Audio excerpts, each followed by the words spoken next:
ബംഗളൂരുവിൽ ദുരൂഹ സാഹചര്യത്തിൽ മലയാളി മരിച്ചത് കൊലപാതകമെന്ന് കണ്ടെത്തി. തൊടുപുഴ സ്വദേശി ലിബിൻ ബേബി മരിച്ചത് കൂടെ താമസിച്ചിരുന്നയാളുടെ ആക്രമണത്തിലാണെന്ന് പോലീസ് അന്വേഷണത്തിൽ വ്യക്തമായി. കേസിൽ കോട്ടയം കാഞ്ഞിരപ്പള്ളി സ്വദേശി എബിൻ ബേബിയെ കഴിഞ്ഞ ദിവസം ബംഗളൂരു പോലീസ് കേരളത്തിലെത്തി അറസ്റ്റ് ചെയ്തിരുന്നു.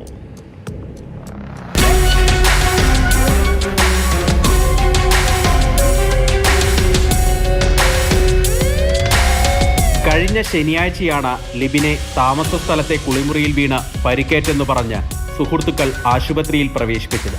തലയ്ക്ക് പുറകിൽ ഗുരുതര ക്ഷതമേറ്റ നിലയിൽ ആശുപത്രിയിൽ എത്തിച്ച ലിബിൻ വൈകാതെ കോമയിലായി. തുടർ ചികിത്സയ്ക്കിടെ ബുധനാഴ്ച മരിച്ചു. ഡോക്ടർമാരുടെ പരിശോധനയിൽ വീണിട്ടുണ്ടാകുന്ന ക്ഷതമല്ല തലയ്ക്ക് സംഭവിച്ചത് എന്ന് വ്യക്തമായി. ഇതിനെ തുടർന്ന് ആശുപത്രി അധികൃതർ പോലീസിൽ വിവരമറിയിക്കുകയായിരുന്നു. ലിബിനൊപ്പം താമസിച്ചിരുന്ന കാഞ്ഞിരപ്പള്ളി സ്വദേശി എബിനെതിരെ മറ്റു സുഹൃത്തുക്കൾ മൊഴി നൽകിയതും കേസിൽ നിർണായകമായി.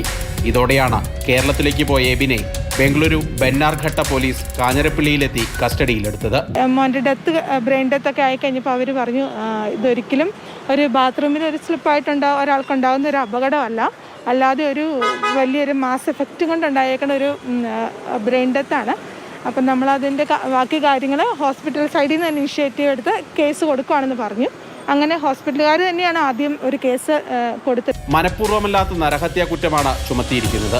ഇരുവരും തമ്മിലുണ്ടായ തർക്കത്തിനിടെ അബദ്ധത്തിൽ തല ചുവരിലിടിക്കുകയായിരുന്നു എന്നാണ് എബിൻ നൽകിയിരിക്കുന്ന മൊഴി. ഇയാളെ താമസ സ്ഥലത്തെത്തിച്ച് തെളിവെടുപ്പ് നടത്തുകയും ചെയ്തു. അറസ്റ്റ് രേഖപ്പെടുത്തിയ പോലീസ് ലിബിന്റെ ബന്ധുക്കളിൽ നിന്ന് വിശദമായി മൊഴിയെടുത്തിട്ടുണ്ട്.